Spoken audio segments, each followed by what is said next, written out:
Call the meeting to order, and next item is to set the agenda, and there are 2 copies at each of our places.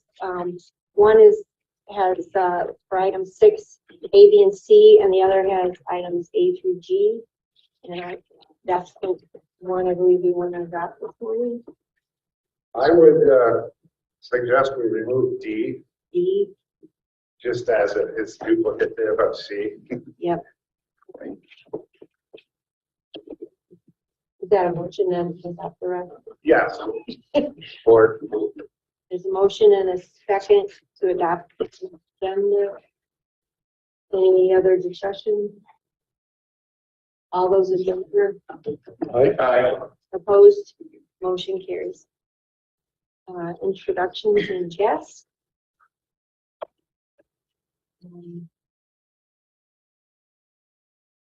We don't have any alternates here to table this morning. Yes. I'm technically still in the city's office. Oh, yes, you are. That's right. Thank you for that clarification, Jeff. And the other Jeff? We'll do introductions. Oh, Jeff Sorensen, Hoover Township. Mark Ellis, National. Brian Joma, Okay. And Jerry Van Roost is walking in at this moment, and welcome staff as well. Acceptance of the September 8th, 2022 draft minutes. Item number 4.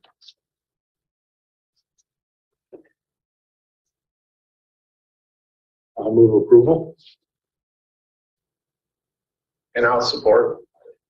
Motion by Tom, support by John. Any further discussion? All those in favor? Aye. Opposed? Motion carries. Item 5, public comments. Anyone wishing to make comment this morning?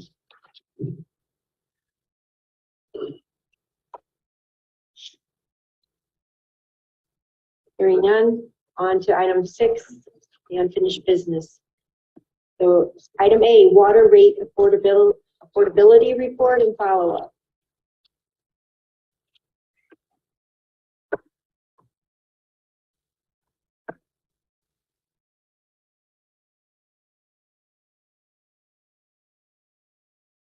Waterport Building. Yep.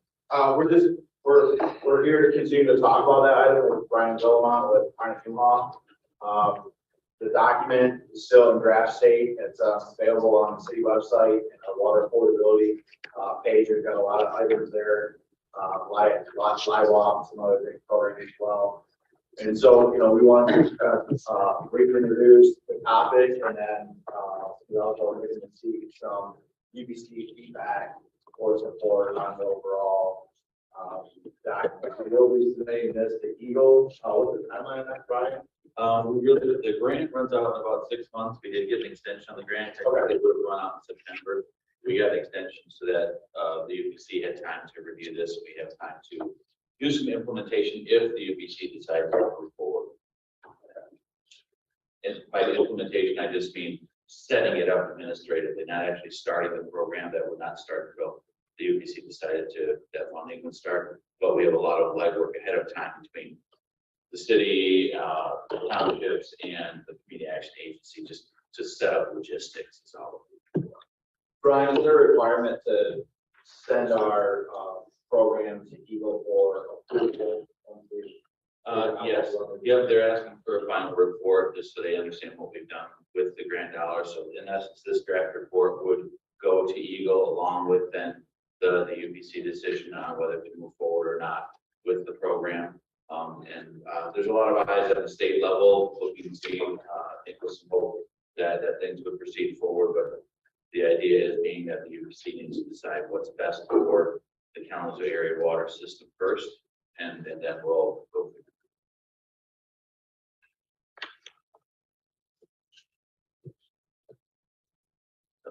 Yes.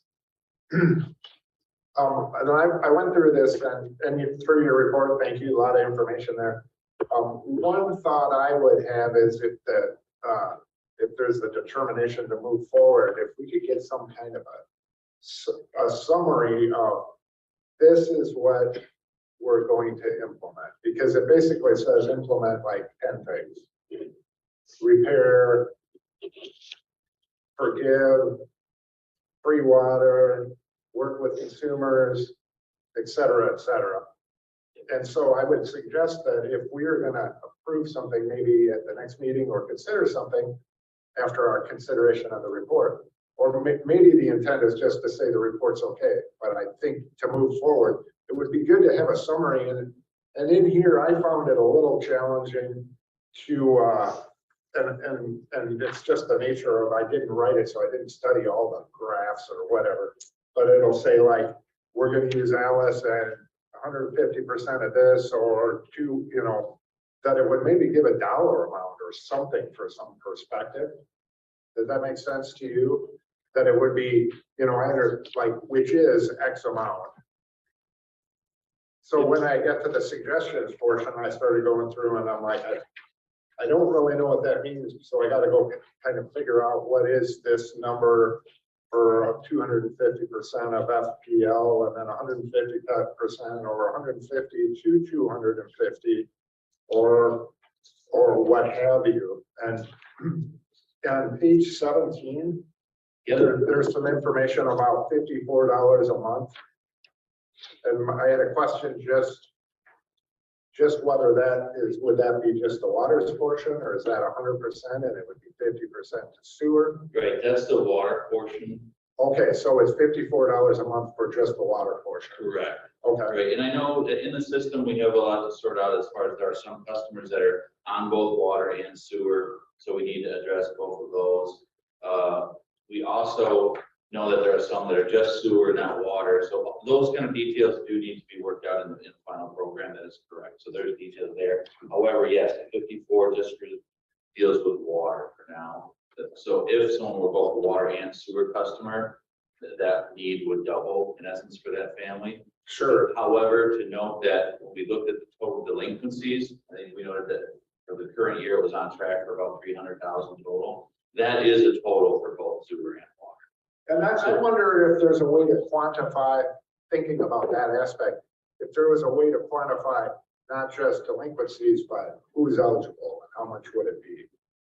Or is the assumption people who are eligible aren't going to do it because it's too big of a hassle? The problem with predetermining eligibility is it's based really on an income requirement. Right. So each family you have to receive proof of income. Agreed, so yeah. But I mean, is there some way to project, or I understand what you're doing. You're just saying here's what delinquent is, but if somebody's eligible, wouldn't you apply for $1,200 a year? If they, yeah, they would if they, so theoretically, that's why we base the numbers on the current delinquency total. So theoretically, if we funded all the delinquency through that, it would be that 0.5% on the rate impact. The assumption being that, well, not the assumption, the fact is we don't know exactly how many people actually will qualify, but worst case is that all the delinquencies will be covered by the program. So until we actually start vetting families and actually getting income data from them through the application process, there's unfortunately no good way of projecting how many people really of the 300,000 delinquencies would truly qualify. Because but we're talking about not just funding delinquencies, but funding all of their bill perhaps, or some portion, only the basic needs portion of the bill. Okay. That was an important piece of, I think, in the report, the idea of conservation, because if you simply fund any and all water use, there's no incentive for conservation. And I think the idea being that behind the report is that to create some affordability, you're trying to create affordability to meet basic needs, not any and all water use. And that's where the idea of determining what a basic water use is and only funding that, again, for people that are qualified. I'll give a for instance where we have a little difficulty in the projections. For instance, delinquencies rise out of many different reasons. Some of them are from people who simply have moved and just not paid that bill. And until you vet out every single one and figure out why that particular account is delinquent, you don't know. But we do know that there are some of those. I mean, we did a smattering and checked into a couple, and some of them aren't just because people moved away and just didn't, certain things. Though there are quite a few of the bills that are businesses that have just delayed because water shutoffs have been, held off. Again, the idea is if I don't have to pay the water bill, my water bill won't get shut off. I'll just wait until they force me to pay it. There's some of that out there as well.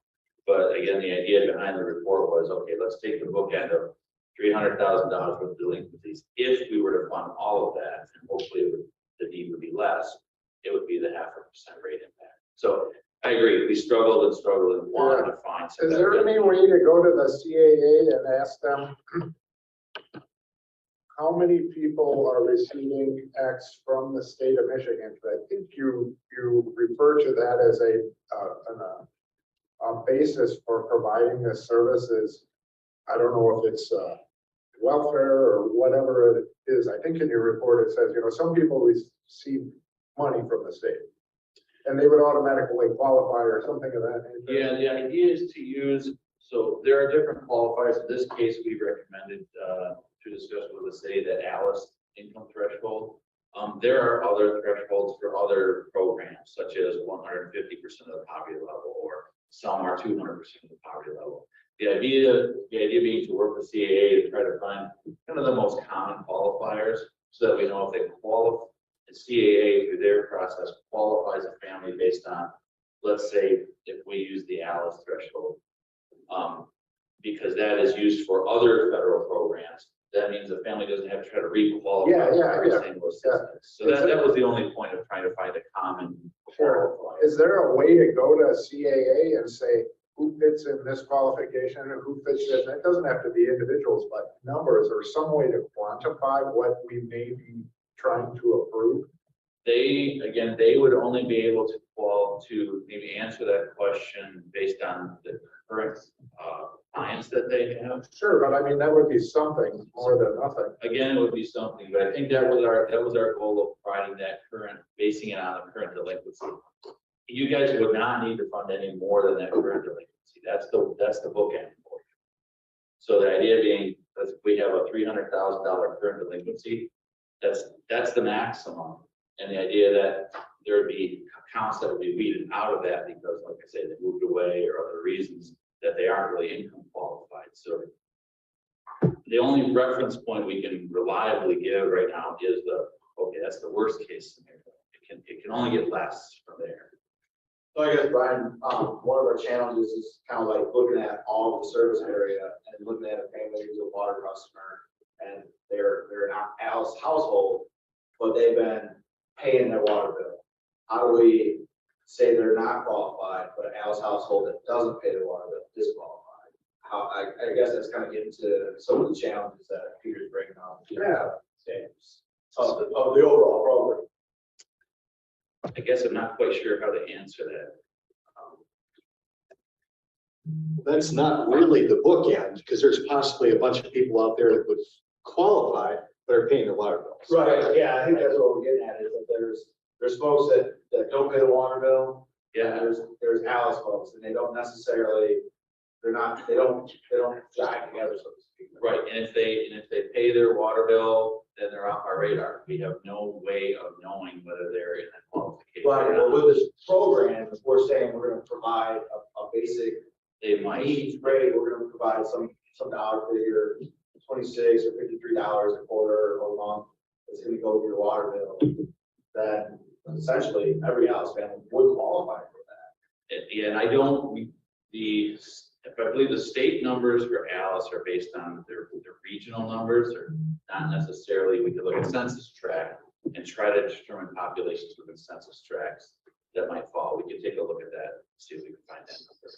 Yeah, I just think it would be nice to quantify it. And when you're saying the delinquents is the max you would pay, like $300,000, I guess I want to understand why that is. I'm just thinking, aren't they delinquent every quarter? So it's $300,000 a quarter and somehow it gets paid, or no, it's does it never pay? That looks like the annual total. So at the end of the year, so the delinquencies at the end of a year. Right now, they're tracking to be about $300,000. So if it's $300,000 today, are are they shutting off or not shutting off? So they don't pay it, or I guess I don't understand how at one point in time, the delinquencies are what it would be. Why wouldn't it be that every quarter? Okay, so again, that's an annual end. So that we look at the end of the year and the total delinquencies at the end of the year, look like they're on track for about 300,000. That does change year to year. And the idea is that the city does work with those users to try to get everybody that they can to pay their bill. Right. So if somebody qualifies and pays their bill, they're no longer delinquent, but theoretically they might qualify for this program. They could. So, yeah, so I don't know how that delinquency gets us to a good estimate. Well, and there's also, I guess there's other programs that are administered through CAA, and I think the city's enrolled in BIWAP, which is one that is a Fed program that's taking care of the actual delinquency, but not water use. So there's that portion of it as well. So I think the idea being that we'll look and see how many people might qualify for that. And I agree, the idea is to make sure that we don't set up a system that just doesn't have an end to it. Sure. And there's also going to be limited funding. So it may well be that, you know, the funding isn't going to be endless. Let's say if we decide to implement, say, the 0.5% rate change for that, there's a certain amount of funds that will generate, and then that is all that's available. So as people try to income qualify, there may be other more, I guess, precise qualifiers underneath Alice that we have to again try to make sure we focus on those with the most. So it's not just the first come first serve. There could be some other qualifications as well. I think those are the details. Yeah, I think there's quite a bit to scope out to kind of get to the place where we say this is something that would be an appropriate model. I'm just trying to flesh out what's in the report more than anything. Yep, and I totally agree. And I think the difficult part here is the report was really focused on presenting the basic background and the idea and the methodology and concept behind it. So it would be the idea of if this was something that you guys thought made sense to move forward with, now we get into the weeds after this point. Yep, exactly. Those are exactly the types of things we want to make sure that we move forward. So if, let's say, if by November you guys decided, yes, we want to move forward, that's when we start working with the city and the CAA and you guys to exactly flesh out all these details before we actually implement the program. And that's just a detailed workout then. And all that is a collaborative process. So any approval that we be asking for November is just for the concept of, yes, we think this type of a program makes sense. Let's start getting into the weeds. That's it. So I agree. A lot of detail yet to work out. 100% agree. It sounds like from the report that there's a lot of need for somebody may not have the income, they might be elderly, whatever reason, to pay their bill, and I totally get it. And then, you know, the plumbing's junk. And it seems like that could be a pretty important component of this process to assist someone. And I see it here where it says like you could use HUD or, you know, another source, but it seems like that would be something that would be important to this group as well, is to coordinate across all the communities some means of to providing that type of assistance, rather than, you know, a person gets into a house that's old and it needs whatever, and it sounds like it's costly, but it's something for us to consider from, and I think even here it said you could fund that through this. It sounds like that's a pretty big project. It could be added to this. What we're suggesting right now, and again, would be the partnership with both CAA and several community organizations, because I think the idea is to be a hub to help pull those other resources in to solve part of the problem.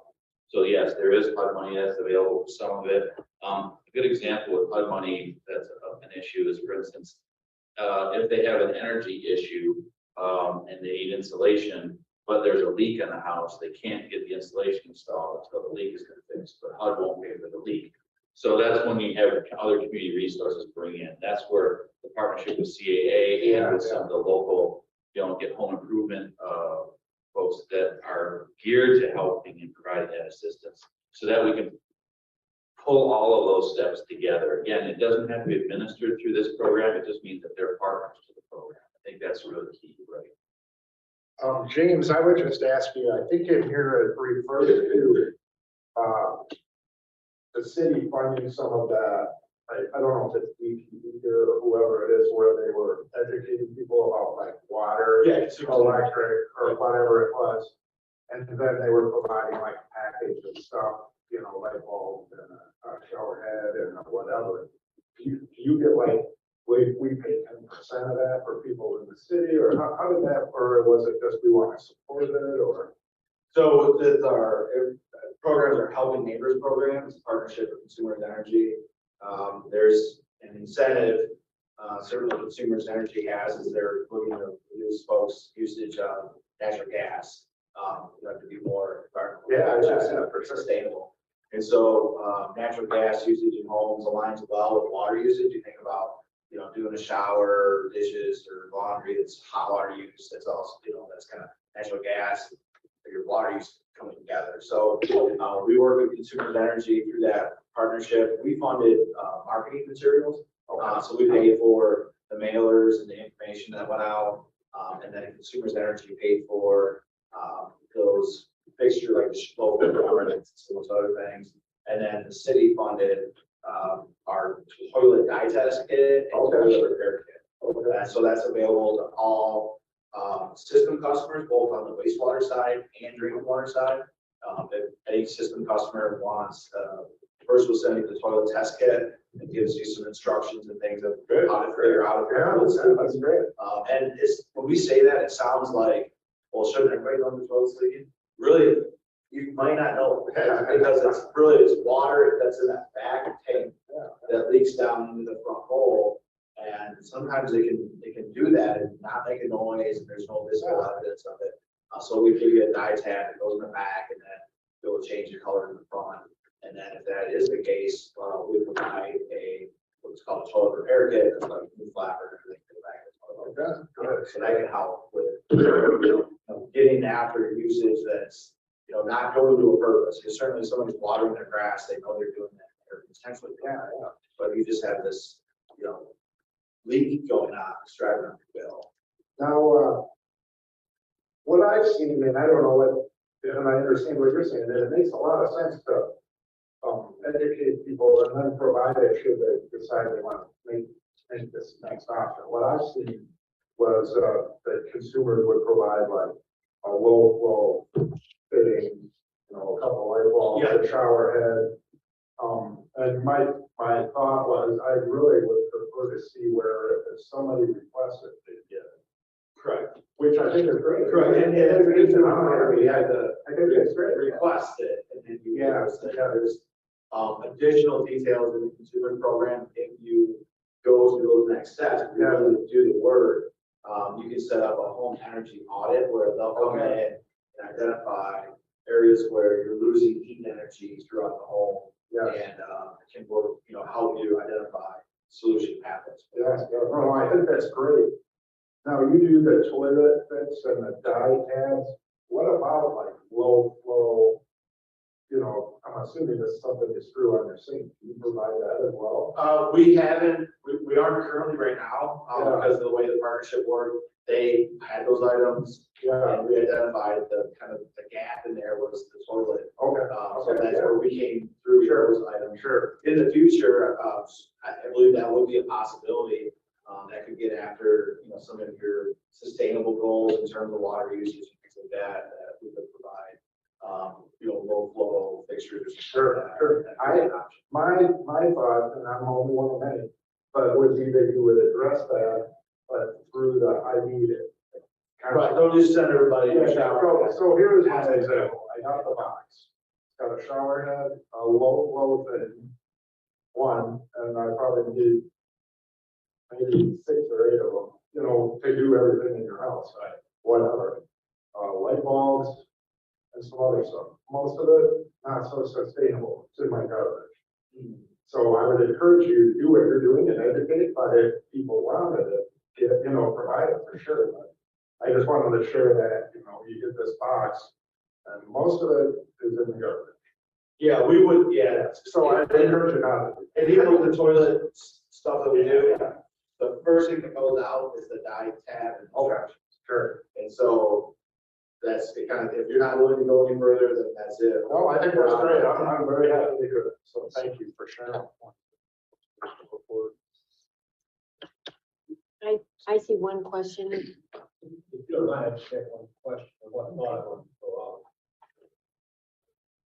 That is currently, I think under the old contracts, and the new water contracts, townships, I think the city, like the same thing with their residents. Yearly, billing for customers, put out a tax bill. That's, so I don't know how many delinquent you had on a yearly basis, goes on the tax bills.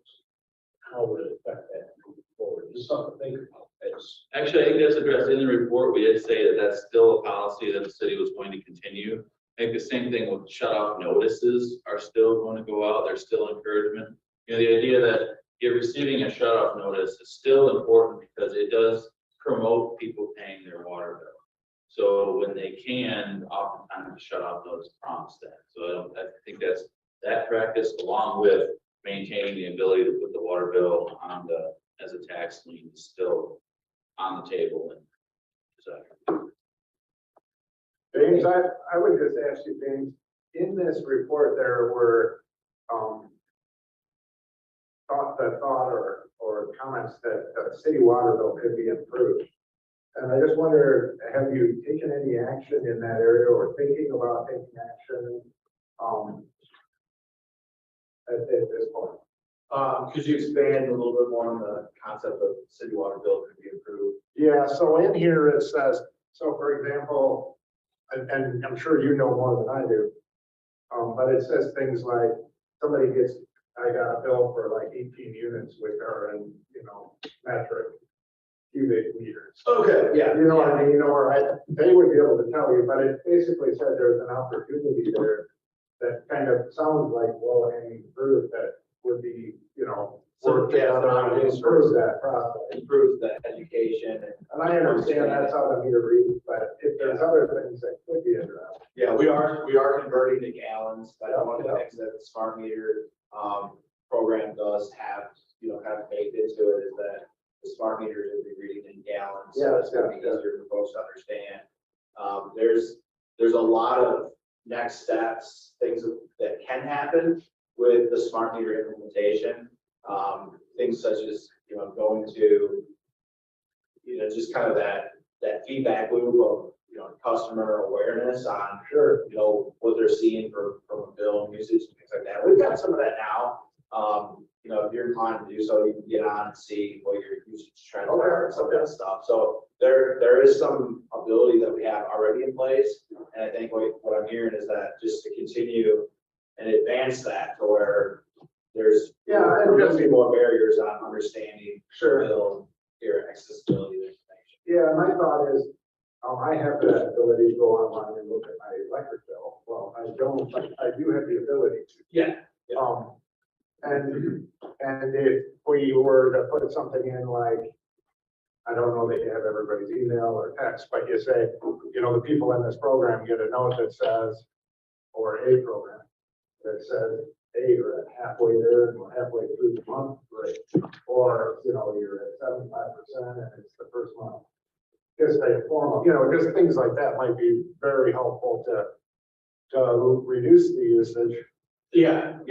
And there's some features of the smart meter program that we haven't kind of turned those on yet. There's some software purchases that would have to happen. There's also some, the back office aspect of it. Capacity issues that would have to be addressed. But just, putting all that stuff aside, some housekeeping issues there. In the future state of where we could be with smart meters would include something like, you could get text notifications on usage. Hey, you're exceeding your normal usage during this time. That would be very informative. I did that on electric. When the summer hot day hits, they'll send me an alert that says, "Hey, it's hot. You might be using more than your AC." And then when the electric goes up, they'll send more. You're using more electric than you want. So those features are inherent to smart meter programs that could be incorporated. And I guess I would ask the board, do we want to, know as those things are considered and moved forward, just to be informed or suggested or encourage it or, but I just thought when I saw the bill thing, I thought if there can be improvements, that would be a, hopefully not that costly or difficult process to make any tweaks that you might see in the billing that people really would want to see, even if there's I've never seen the bill. But even if there was a conversion from those units to gallons or something or other, as long as we have that conversion that's on our we call it trifold. So if you come to the window, we've got pamphlets that are all about water and sewer bills, gives you an example of how to calculate it. It's also on the website. And so if you're willing to kind of do the work, take the steps to understand your bill more, we've got education materials out there that will show you that. Okay. I think after you share my bill. We have also, as part of this, we did meet with the billing department and look to see what current format changes could be made with the software that we already have. So things like showing a usage history on the bill. Again, having the system do that automatic conversion right now, they are for meters currently in meters or cubic meters, that would change it to gallons. Having some references, what does that mean? So again, more of a taking existing information and packaging in a way that's a little more understandable and educational. I would encourage that, and maybe that's something the board should at least understand, and that they're moving forward with those, the studies working on being completed, that those things there's a kind of, here's the things that are going to occur, and as they do, that's great. Right, so what we've done is we've met with city billing to see what's possible with the current software right now. No changes have been made yet, but I think that's the next stage. Is if it's something we want to move forward with, then yeah, we would go and get back into the weeds with that and basically show what a sample bill would look like and bring that to say, hey, this makes sense. Yeah.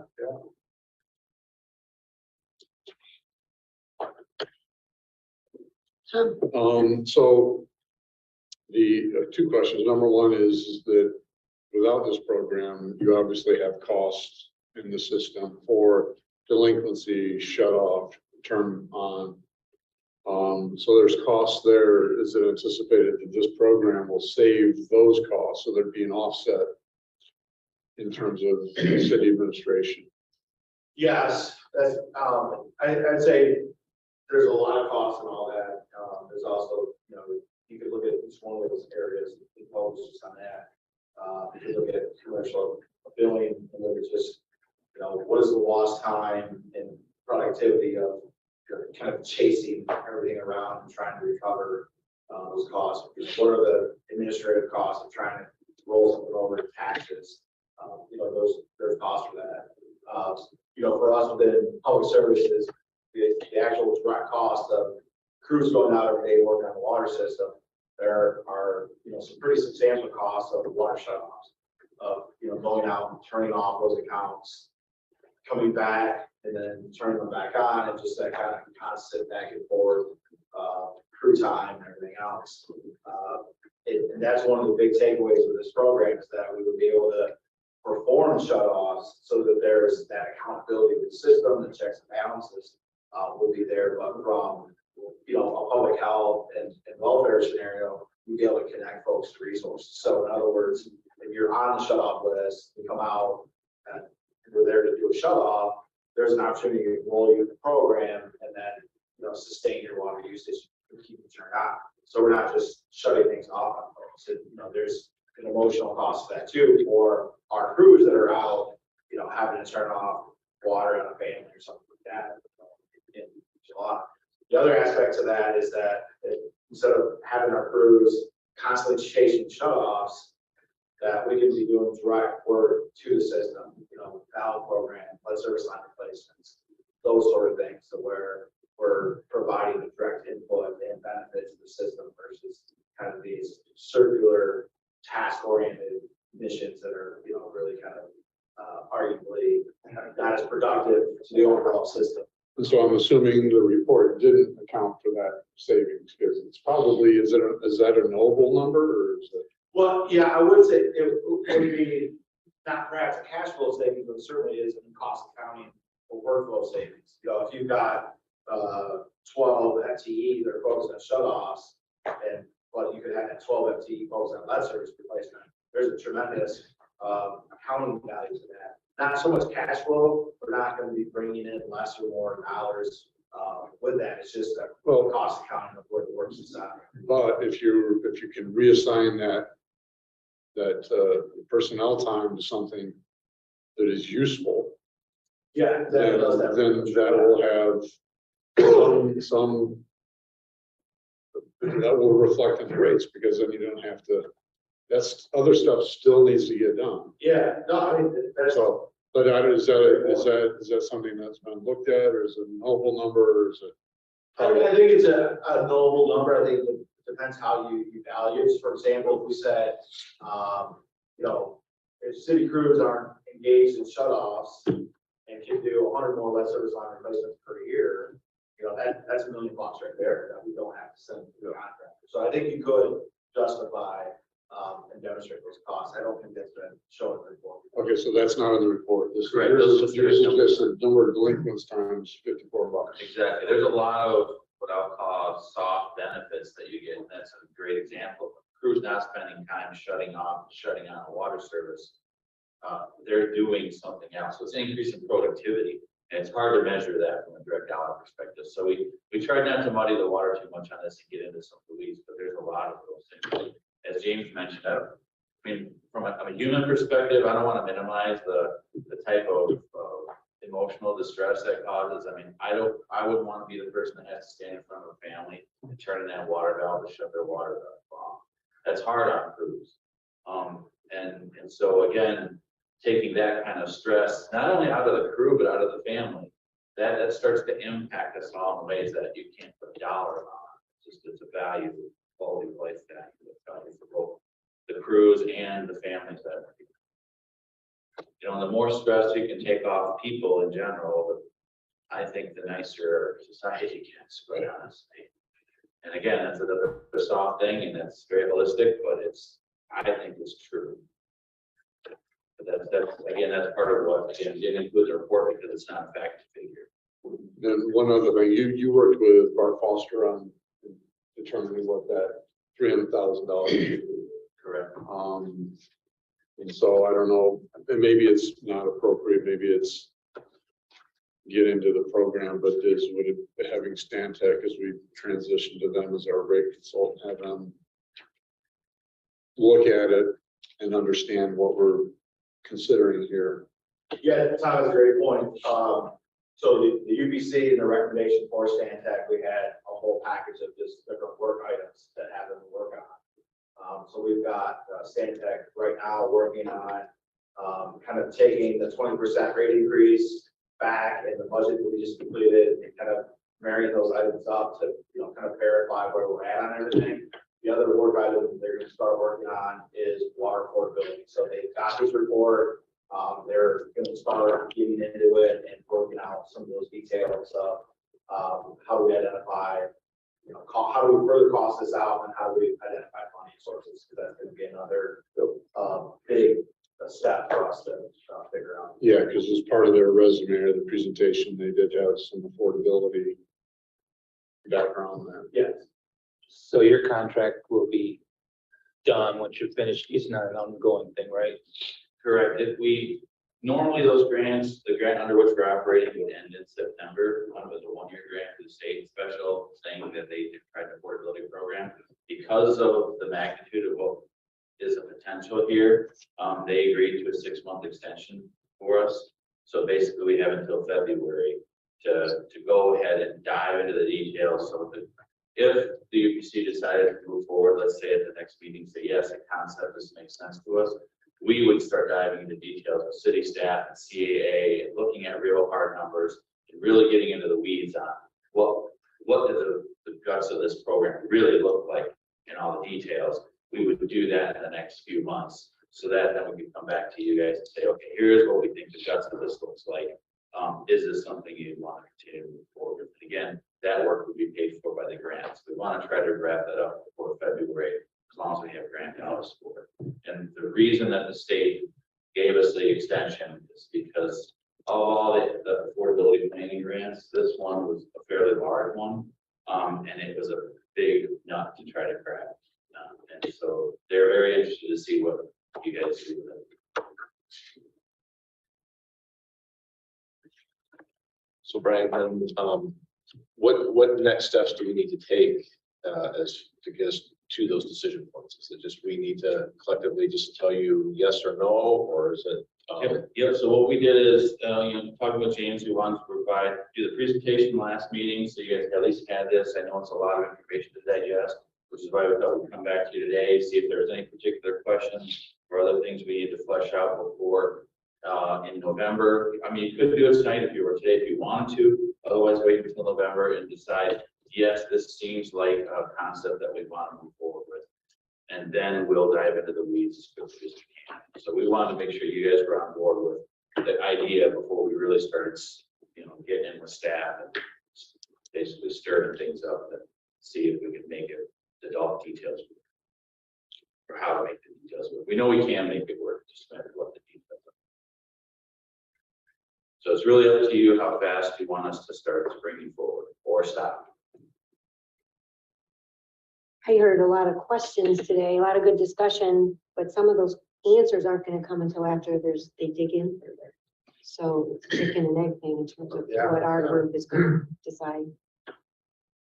I guess my perspective is there seems to be some things in here that are kind of seem like a no-brainer that, or I don't have to think long about it. That I would like to see a better bill, or perhaps I might encourage education. But I'm not at the point where I would say, and I represent a group of people that put me here, to say I'm all in for providing water with zero cost or a subsidy. And that's not. But I mean, there seems though as though there's some things in here that it would be. Seems like could we move forward immediately? How do we get more funding for repair from someone else or some of that stuff? So I guess that's my perspective, but I think you're right, Libby. We could continue with the study and we could come to a point and say, no, we don't want to provide a subsidy and we don't want to forgive things, but these are some other things that could happen is, but I think it's going to have to be a process for sure. And I guess your question is why delay it when there's a grant there funding it? Maybe I don't know. Yeah, and I mean that's where I'm landing, and I'm hearing we need more detail, but we're not going to get that until we do more work. Yeah. But I think it's important to note that what we're not saying is, if let's say you want to move forward with this, the idea is you want us to move forward with fleshing out the details of how the program would work, not actually implementing the program yet. We agree, we have a lot of work to do to coordinate how the logistics work between the city and CAA and billing and what exactly does a bill look like. Those things would be fleshed out in the next 6 months, but then ultimately that whole true details and the whole program would come back to you guys to decide, yeah, do we decide we're going to move forward with this and do a rate change fund it or not, or maybe a portion of it. So again, it's not a decision today of, yes, we're going to carte blanche accept this program and move forward. The decision either today or next month is we think that this warrants enough to get into some detail, all the details, and try to work out how would it work. I'm chomping at the bit over here too. No, go ahead. Just, I think that we're sort of getting into the details, and I understand. I think that sort of mimicking what Brian has indicated. Our decision is really, do we want to support a affordability program in the system, period. The program, we're not going to get into the weeds of what the program is, and we've got some good suggestions. But the program is going to, I don't want to micromanage a program from this table, but I think it's more important for us to say, yeah, we support providing this affordability program to the users of the system, from the users of the system. And if we support that concept, go for it. Start the program. I don't see, again, I don't see us micromanaging. Maybe we can have an oversight of it a little bit, but really, I think the next meeting, that would be our decision to move forward or not.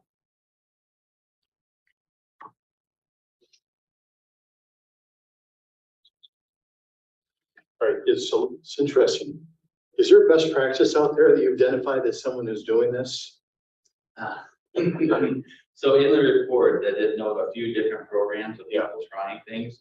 Quite honestly, this whole idea is still in the development stage.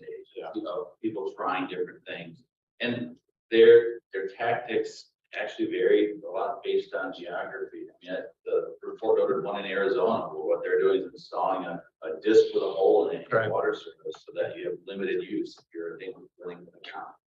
So that's great for them because they can get to every water meter that's above ground and they don't have freezing there in Arizona. We can't do that here. So that type of a measure is not available. Detroit's been doing a lot of different things. The city of Detroit's doing something different than Great Lakes Water is doing.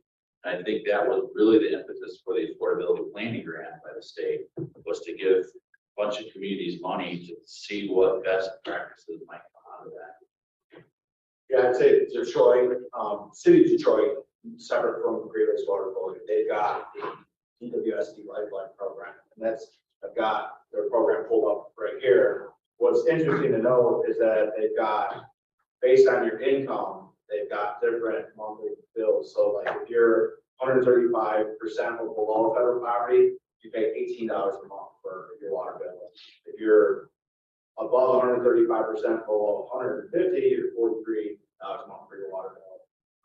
If your monthly bill household income is above 150% to 200%, so you're kind of in that top, all federal poverty, you pay $56 per month. However, I'll know in the Lifeline program, your $56 a month water bill in Detroit is more than our city Kalamazoo water bill. So there's still it's been a bit of a challenge for the Kalamazoo communities that, in comparison to Michigan utilities, Kalamazoo remains among the lowest and below the statewide average for water bill.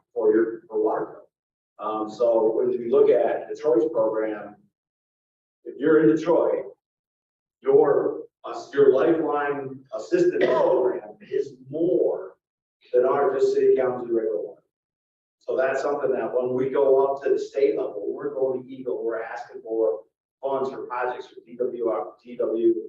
SRF, the Drinking Water State Revolving Fund. We're asking for dollars for the sewer program for state revolving loan funds. When we're going out and trying to get dollars for our utility, we also have to understand that when we compare ourselves to these other Michigan communities, we're already lower than them. So that's a bit of a challenge that, certainly that doesn't help anybody who's paying bills right now.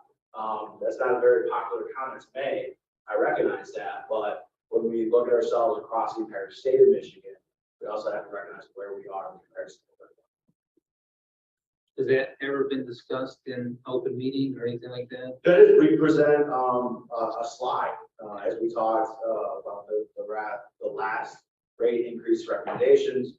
One of our slides on the screen, and we talk about that, is bar charts of comparison utility bills, where Kalamazoo is before the rate increase, where Kalamazoo is after the rate increase.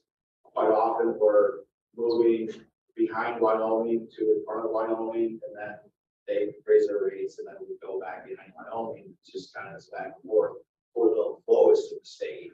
And then we show you, what you are from an average. Statewide average right now from a monthly bill puts you about $69 a month. Kalamazoo is far below that. So it's very, this is sort of like sitting down and saying, we're going to invent the food stamp program or something from the ground up, which you need everybody in the room.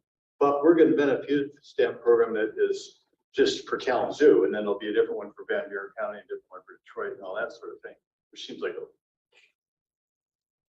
you're referencing. That is a very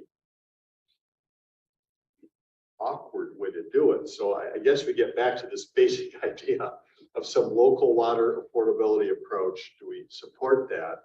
Because otherwise, literally, this could be like a blue ribbon panel of experts that spends the next year ironing out all the details, potential problems, pitfalls, on and on and on and on and on. So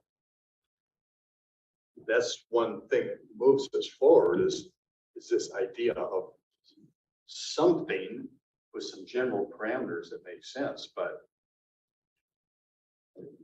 I mean, otherwise there's no way we're going to figure it out here in the next few meetings before February.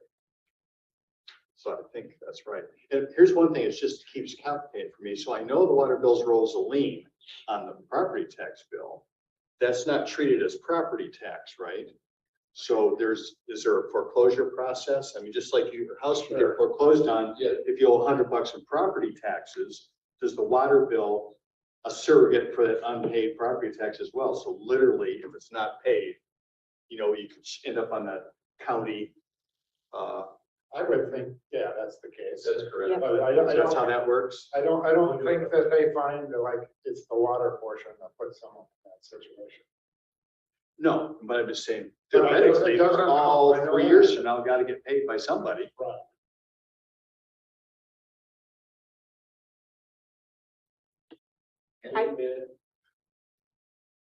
Talk about property taxes, when townships do cleanups, when they get ordered cleanups and then lean that on the property, there's 2 ways things can be leaned. One can be leaned to the property and one is leaned on the tax. The fourth would be leaned on the tax bill, movable and payable as the property tax. And if it's not paid, you will get foreclosed on. The other way to do it is to lean it on the property itself, not the tax bill. When the property is sold, there is a lien on that property that must be paid when the property is sold. Water bills and cleanups and all those things are put on the tax bill. You will lose your home if it's not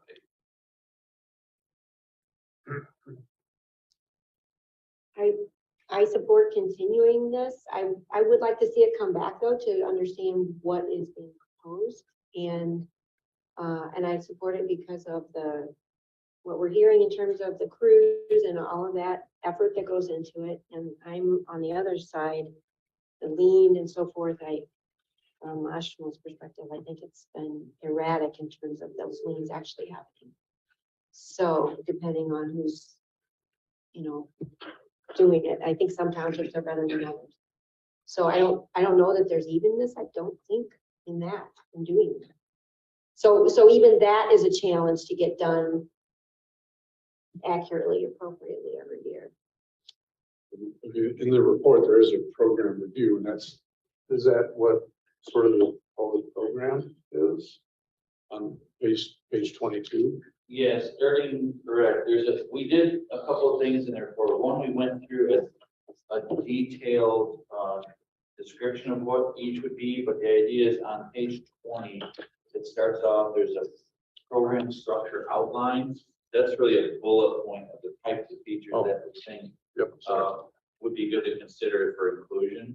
And again, if we move forward, we start fleshing out each one of these in details and make sure it works. And again, I think your point is, we wouldn't ask that this group micromanage and administer the program, but it's that concept of what of these things seem to make sense for you guys, and then we'll pursue getting the details worked out of how.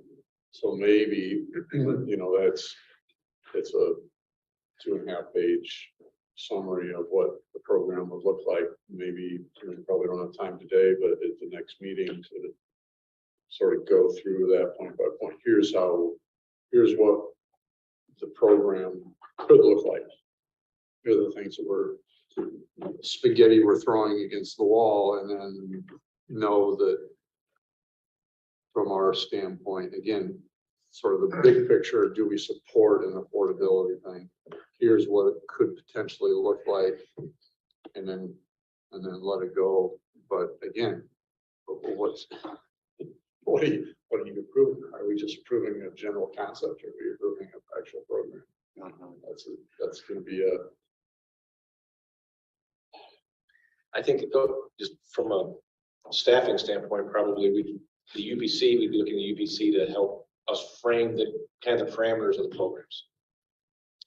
And then from there, you know, we would work with consultants and others to say, how do we actually build a program to do that?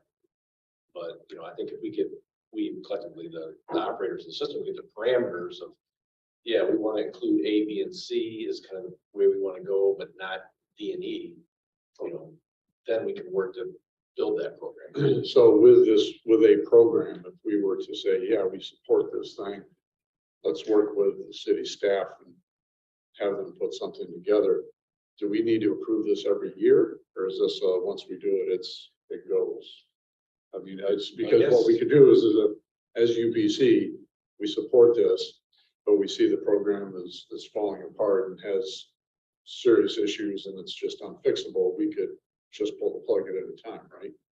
Yeah, and I think a new program is going to have budget implications every year. So that it would get baked into the budget process for the water system. And at that time, just like everything else, CIP operations, and now we maybe have a new category, assistance programs.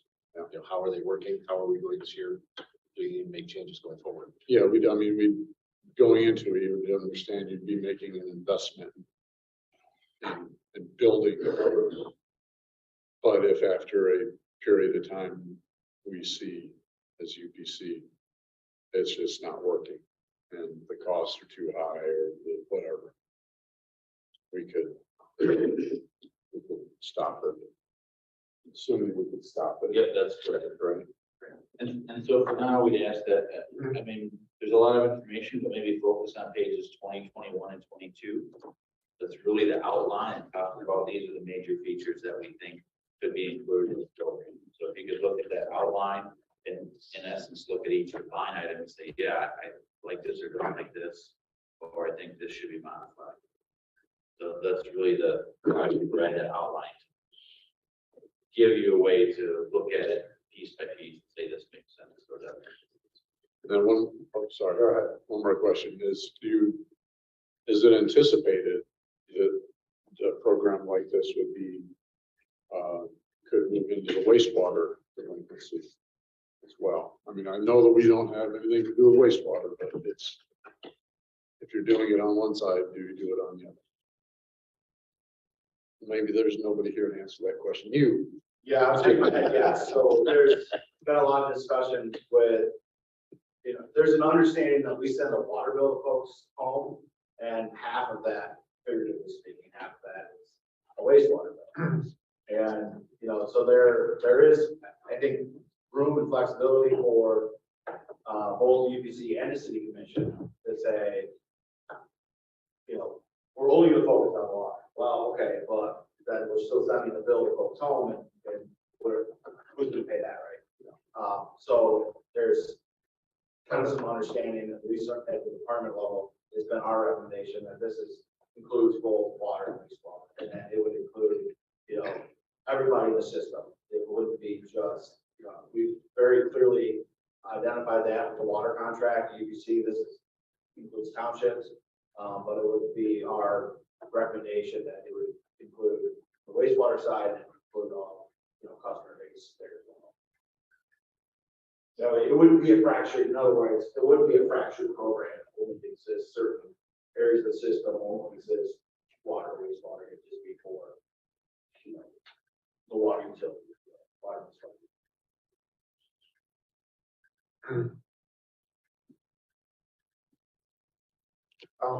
I just wanted to make sure, James, when you look at 20, 21, 22, that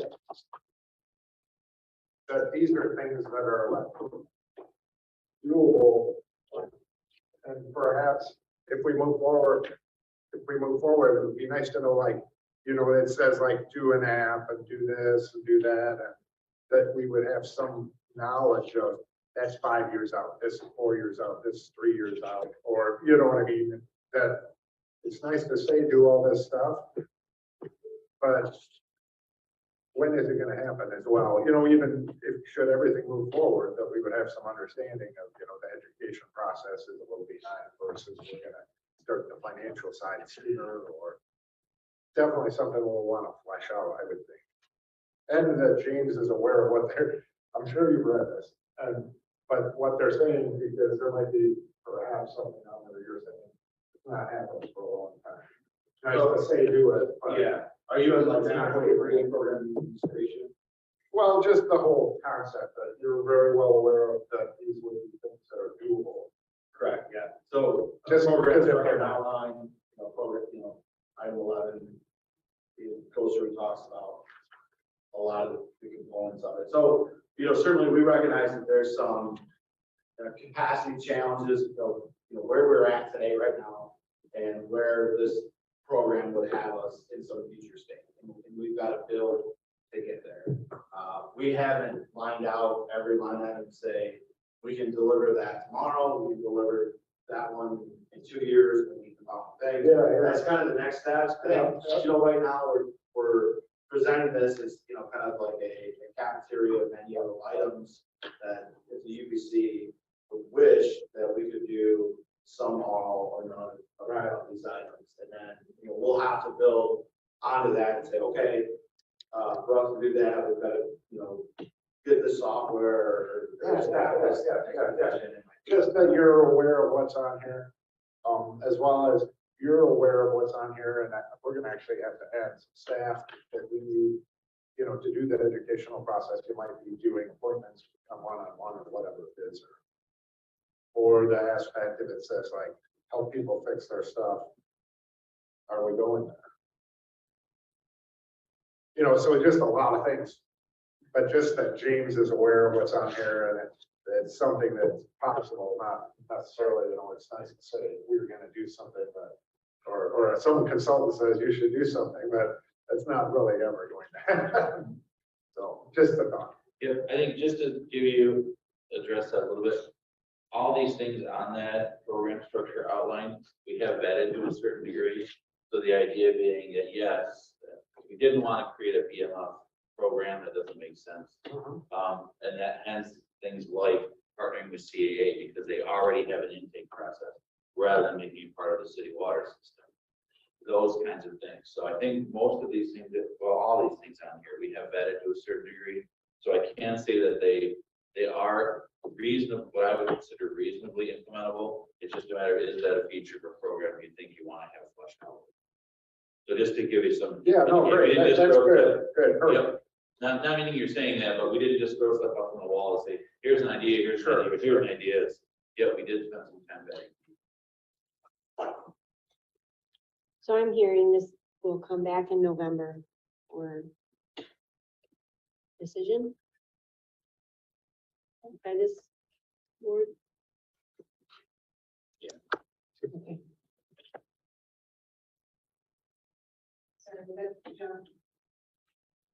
But this is, we're not going to take action today. We'll come back in November. This item. Item B is the water and wastewater rates implementation follow-up. Thank you. Thank you. Yeah, both rate recommendations, as were approved by the city commission. The wastewater rate goes into effect October 1st. And so that's all water bills that cross the desk of the city treasurer on or after October 1st will be at the new rate. And then drinking water will go into effect January 1st. Same thing, all water bills that go across the city treasurer's desk on or after January 1st will be at the new rate.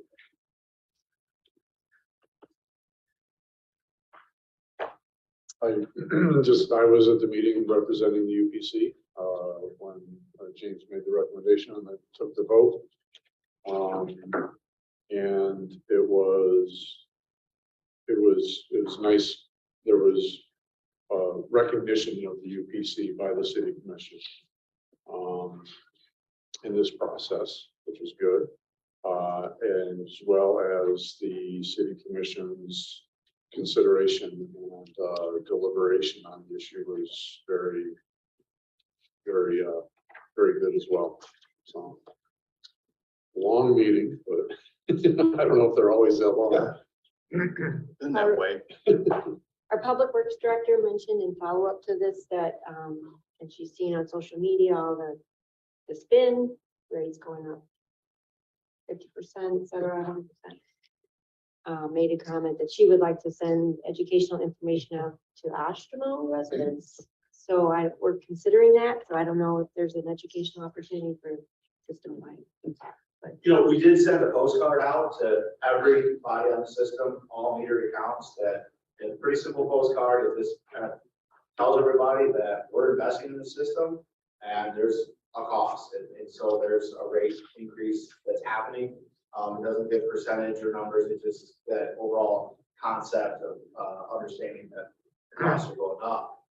The other backside of the postcard then has some education and opportunity for water affordability programs. So there's a QR code you can scan for your phone, and it will take you to our website, which has our current water affordability programs, which include LIWA and the MyHop program, and then also we'll link you to the presentation we talked about today. So there is that education happening that everybody should have that in their mailboxes by this point, and it should already be with them. And if there's any further education that Ashland would like to do, we'd be happy to help out your public director. Her one, that's good. And her one focus was educating people on how to look at their water bill so that people that see it's going up 100% can actually look up their bill. Yeah. And see it's not the case.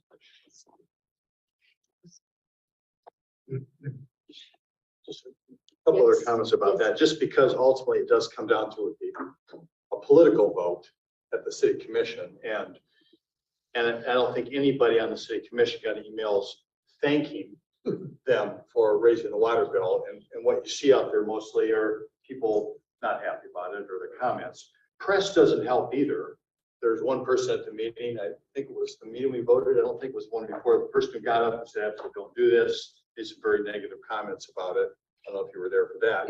And so it wasn't a room full, but those comments were featured and headlined the article on the whole topic, you know. So that means that voice is what gets elevated to the top of the whole conversation, not anything about the work or the UPC particularly. It's that negative voice that comes up. And so we're going to continue to have that headwind as it relates to this, despite, I mean, things like way cheaper than Detroit, you know, that kind of business. So it's just going to be an ongoing issue. I think it's a great thing, a great idea that we're putting this in place at the beginning of the year instead of waiting. I think that was genius to do that, but also there were comments made, just keep it in mind for everybody, that this is it for 23. So kind of don't come back and ask for more, right? And 23 is set now. And just along those lines, I just wanted to mention this too, and it's kind of late on this, but we do have a proclamation because there's a National Day of Efficacy on Water, which is on October 20th this year. It's a national thing, but it's called Imagine a Day Without Water, and they do a bunch of stuff about that. And so we have a proclamation on our next meeting recognizing that on October 20th for what it's worth. And I guess we're talking about the average, I don't know if we take commercial out of this, James, or not, but 80 gallons per person a day is more or less what our water system provides. Yeah, that's a like an RU number. I think that's what we would consider residential usage, about 80 gallons per, closer probably to household, but you could use 80 gallons per person. There's all different figures for how much a household or a person uses or something like that. Make sure it's right before we get the proclamation. Well, it depends on what we're measuring, right? So if we're measuring like your water intake, which you would need is closer to 80 gallons a day. Doesn't mean you yourself are drawing out of your tap, but that's going to help things like process the food that you get every day. Right. So those things as well. So from Imagine a Day Without Water, that is going to get on the higher figures because we're saying like, okay, what happens if we shut the water off? Then, you know, water for fire protection, water for flush toilets, all that stuff goes away. We might not use that figure for your bill because that's getting into like water basic stuff.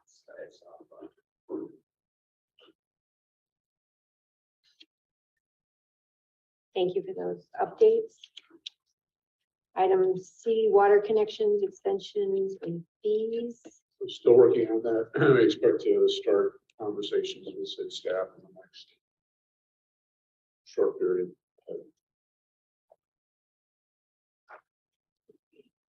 capital improvement program.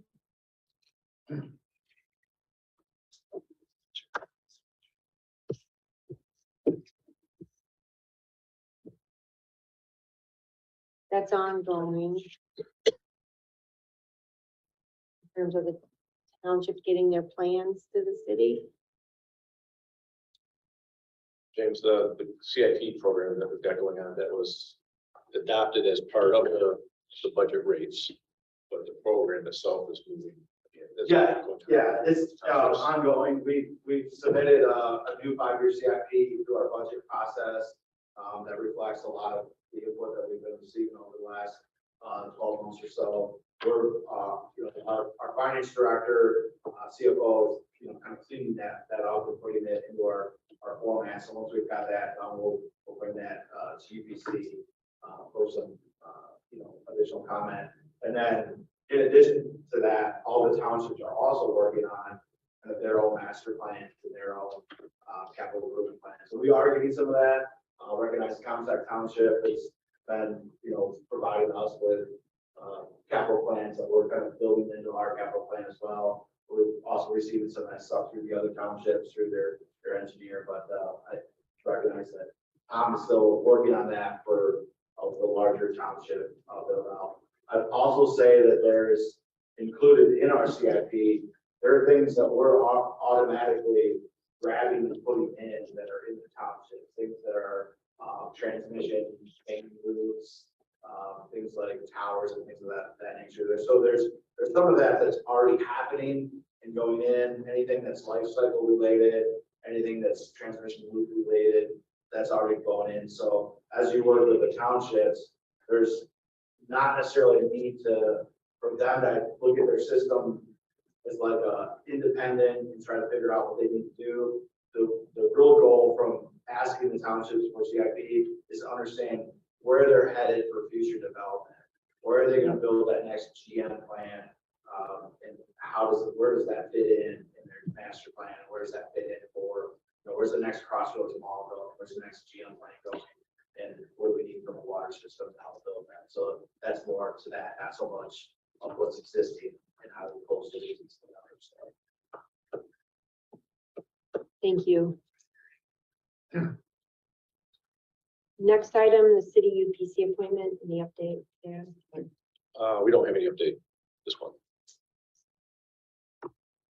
And then the status of the rate consultant, Pwsd pre-approval.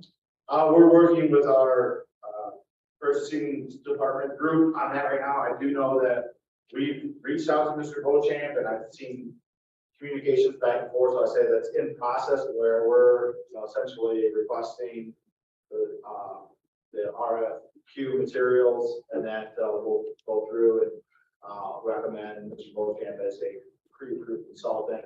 We'll then get a letter certifying that, and at that point, we'll be kind of ready in the wings. If UBC needs them, then you can launch them off very easily.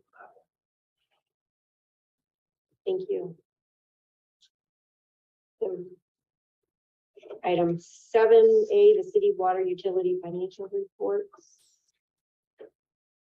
We have the quarterly summary. Yeah, so what I received is from the city, I received a 9/30/21, 9/30/22 budget and actual reports, revenue and expenditure. And I just compiled them into this document. And I wanted to walk you through what's being presented in an effort to just help everybody be educated. So the next time we look at rates, we'll understand kind of where the numbers are coming from and going to. I did want to point out, so for instance, when you take a look at the first page of this document, this is comparing 9/30/21 to 9/30/22. In between, I suspect at the end of 21, the city changed their chart of accounts, meaning they've changed some of the numbers associated with the programs and how they are approaching posting revenues and expenditures, which is good. I think the new perspective, the second column, provides a nice feature where it shows us what's going into capital improvement versus it being included elsewhere in the prior year. But it just gives you this perspective. So through 9/30, cash basis, projects come and go. They expended water, $30 million in 21. 22, they've expended $27.8 million. That's the top line. And from a revenue perspective, I'm just going to go down to lines 536 and 551. You can see in 2021, the revenues were 16.4 million, and in 22, they're 18.2 million. So indicative of usage or rate increase. And what my hope is as we go forward each quarter, we can look at these, and when we roll into next year, we'll have 2 years with the same account structure. It'll be more easily understood, but regardless, at least we can take a look at the big picture, revenues and expenditures. And these are the line items that I would just point out that in 2021, I believe some of the capital is in these other categories, such as capital projects, roll, when things are moving around. So I was just going to focus on the big picture, top line items. And keep in mind also, in the revenue side, there is a issuance of bonds component that can spike from year to year. But I was just pointing your attention, big picture, what I believe to be the charges for water and the big picture expenditures for water, and realize that the reduction to 22 likely is all about when capital is being paid. And the construction season will be coming to an end, and I would suspect at the end of the year, we'll see probably quite different numbers from expenditures. On the second page, this is just breaking that very same data into what I call the department, and I don't work for the city, so I don't know the nomenclature or the verbiage that they would use, and then a sub-department. I'm just pulling this right out of the reports that they provide. And so if you wanted to see a little more detail, that's where it is. And on the third page, what I thought was informative was, would be to, and we can go anywhere you want with this, but the first 2 pages were 21 versus 22 for 9 months. The third page is the budget versus where they're actually at. So exactly the same numbers for 22 as presented on the previous 2 pages, but it gives you an idea of, from an expenditure perspective, budgeted a very large amount of capital. And as the construction season comes to completion, and James has shared with us, projects roll over based on urgency and things of that nature. So likely they would always be over budgeting capital. And that's reflective in the rate calculation. Realize they are not saying if your capital is X, that's what we fund. They predict what you are actually going to expend.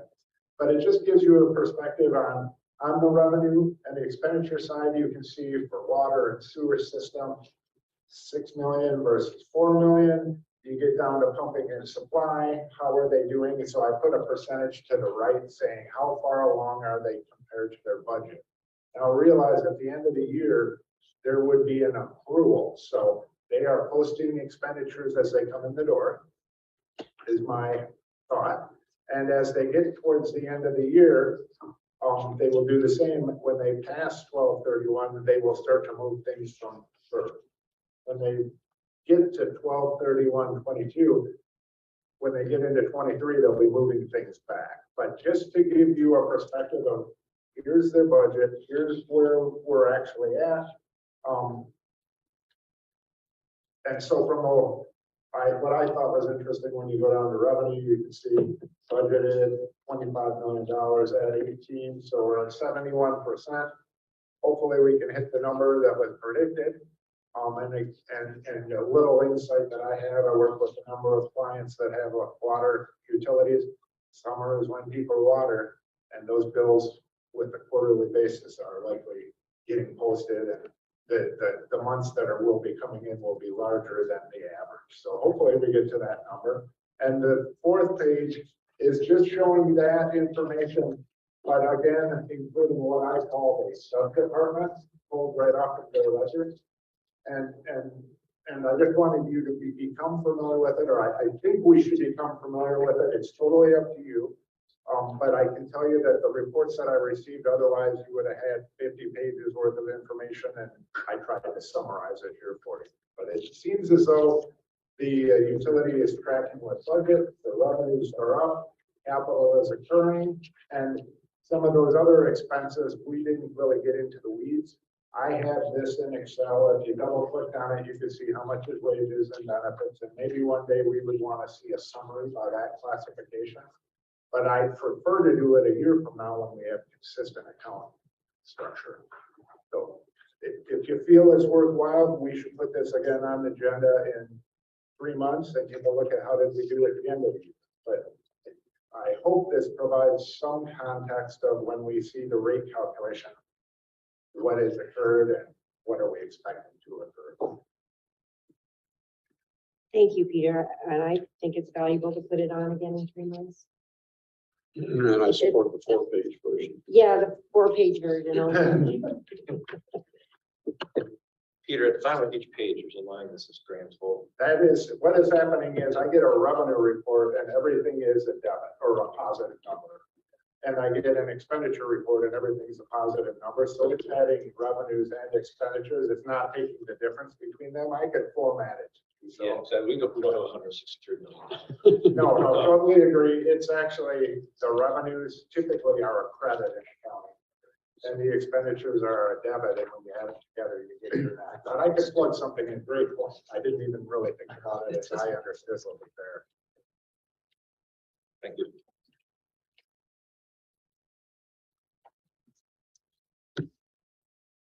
Any other discussion? The utility financial policy, item 8, any proposed update? That's something that I was to work on, and the city has provided me with their bond covenant and policy. And with your approval, what I'd like to do is bring you a summary. If you want me to put that together, what the bond covenants say. So I received the bond covenant or bond documents for multiple revenue bonds, and they're 40 pages each, and they're generally the same or similar.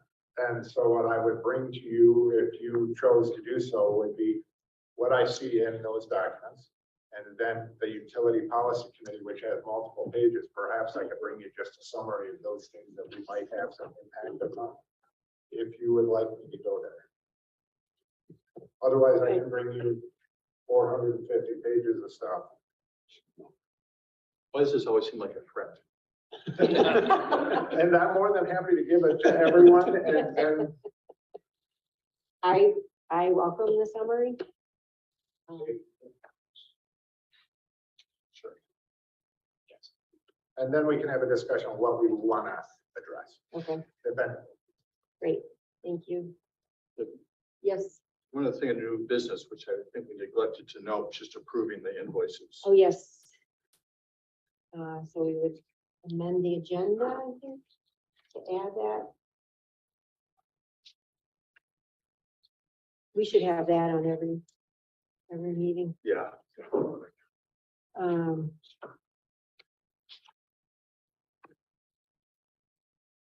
I think that does need a vote to amend the agenda, because we voted on the agenda. Okay. I'll make the motion to amend the agenda to add approval of the professional service invoices. Support. There's a motion by John, support by Mary Anderson, to amend the agenda for the professional invoices consideration. All those in favor? Aye. Opposed? Motion carries. And then these, we go through one at a time, or Yep. So people can abstain. We've got 2 from Pine and New Box. So I'm a move approval of an invoice dated September 7th from Pine and New Box and October 5th. Those 2 invoices. or a motion and a second to approve the Pine and New Hawk invoices. All those, any further discussion? I will be abstaining. All those in favor? Aye. Opposed? Motion carries.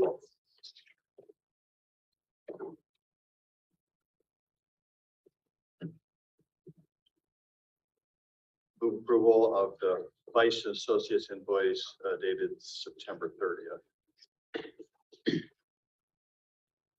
Support. A motion and support. Any discussion? I'll be abstaining. James is. All those in favor? Opposed? Motion carries.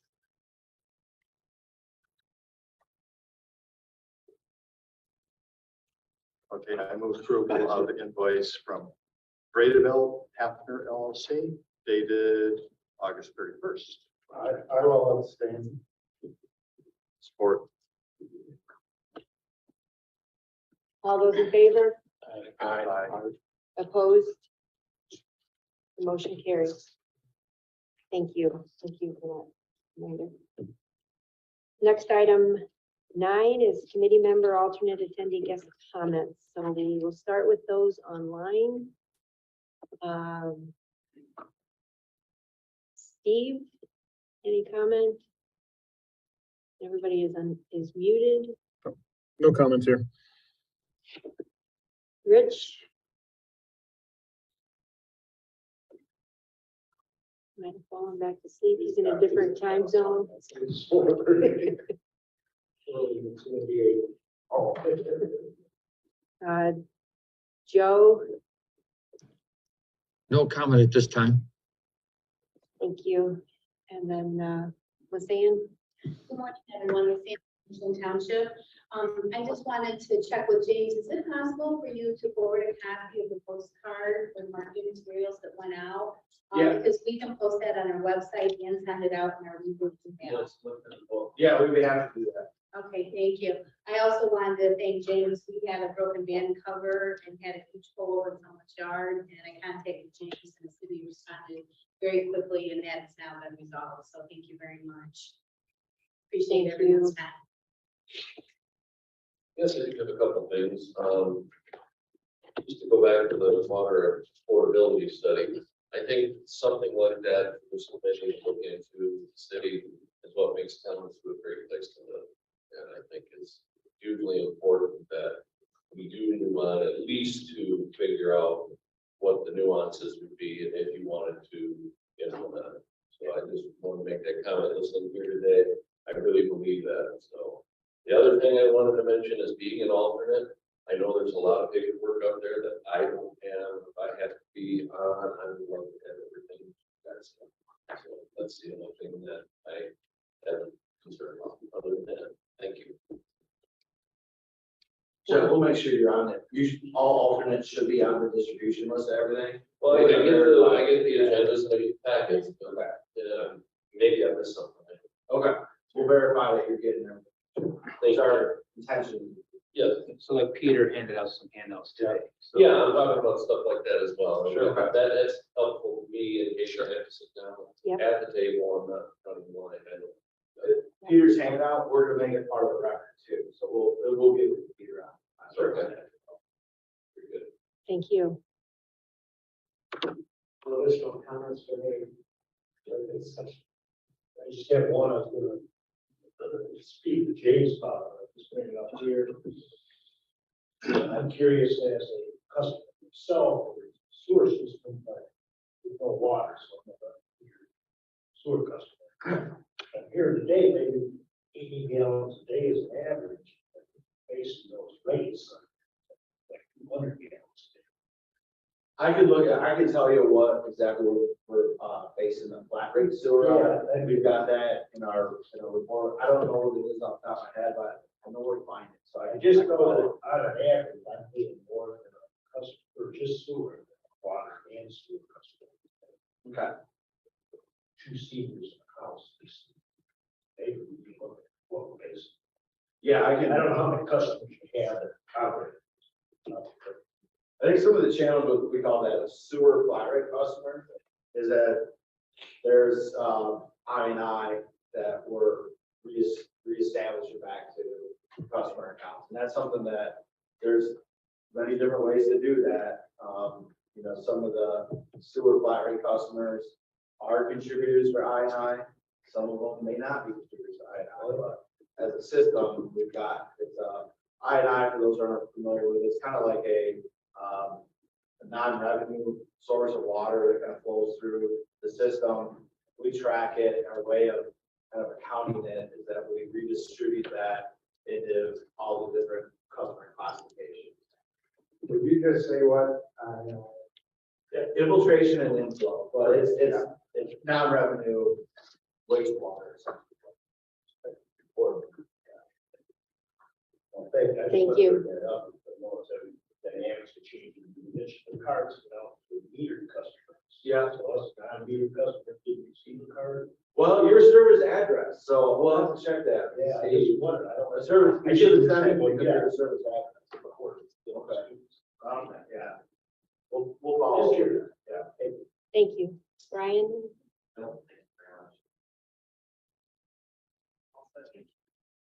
Jerry? Pretty quick,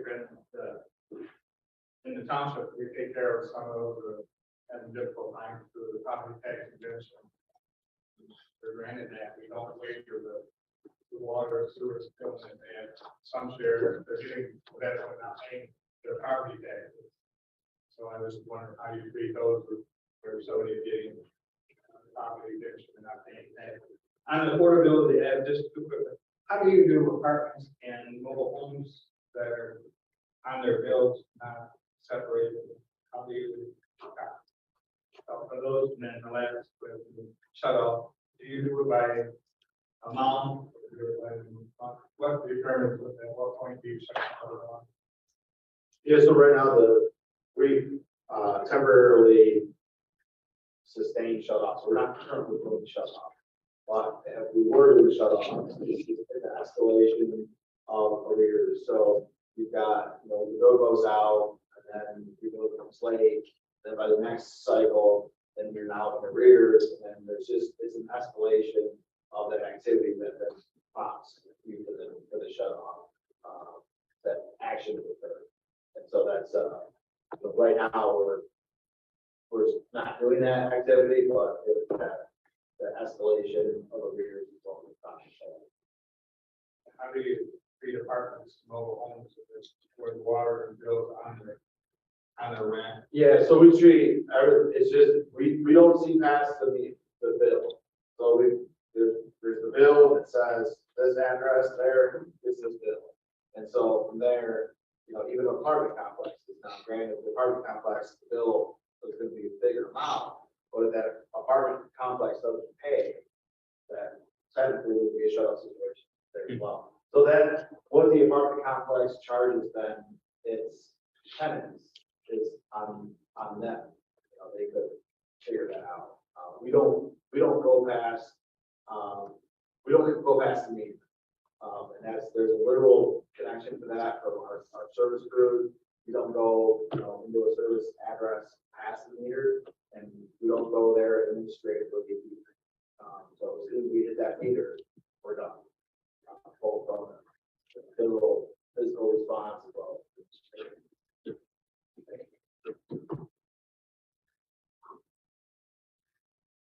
John, are we talking the directions we need to for sound? Wendy or James, anything else? And then board members, Peter? No comment. No comment. I'm good. Nope. No, Jeff? Nothing else at this time. Oh, I actually just one update. On November 1st, we have our Court of Appeals. This relates to wastewater.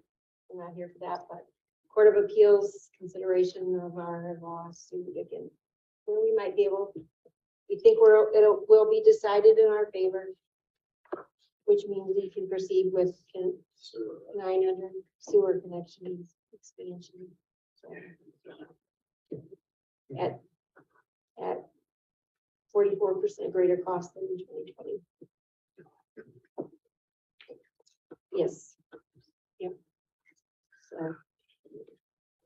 okay, we have exhausted the agenda. The next meeting is November 10th here, and we are adjourned.